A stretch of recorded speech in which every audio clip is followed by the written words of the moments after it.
राज्यात भाजपला चांगले यश मिळाले, काय प्रतिक्रिया? असं आहे की लोकांचा विश्वास भाजपच्या नेतृत्वावर आहे.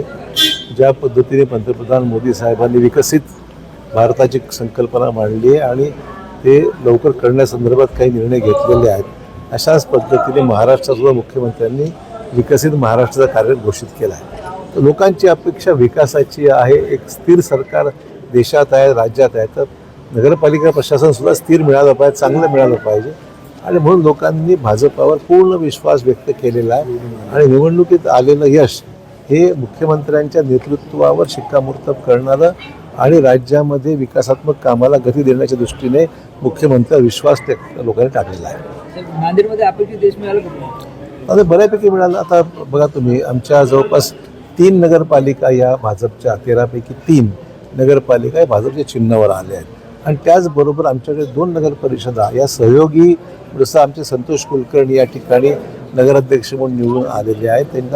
त्यांनी सांगितलं होतं की आम्हाला भाजपच्या चिन्हावर नाही, पण स्थानिक परिस्थितीप्रमाणे आम्ही अपक्ष लढणार आहोत, पण तुमचे आम्ही सहयोगी सदस्य राहण्याची आमची भूमिका आहे.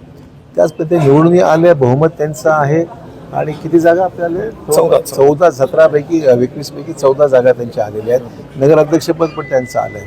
त्याचबरोबर धर्माबाद सुद्धा नगरपालिका ही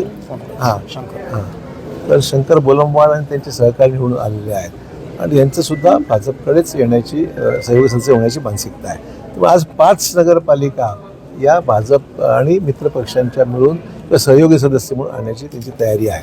मोठं हे यश चांगलंच आहे. त्यामुळे जिल्ह्यामध्ये साधारण 100च्या आसपास नगरसेवक हे भाजपचे आहेत. भाजपच्या 3 आमदारांना अपयश आलेलं आहे. मुख्य ठीक आहे, सारी काय एकदम कशामुळे काय प्रश्न आहेत ते समजून घ्यावे लागतील आणि ज्या उणीवा असतील ते जिल्हा परिषदेच्या निवडणुकीच्या वेळेस किंवा महापालिकेत आपल्याला दूर करायचा प्रयत्न करू. तातडीची बैठक बोलावली आपण मुंबईला निघालो, काय ते आता आम्हाला मुंबईला हे सगळ्या महापालिकेचे उमेदवार निश्चित करण्यासंदर्भात मीटिंग्स अपेक्षित आहेत. त्यामुळे मुंबईला चालू आहे.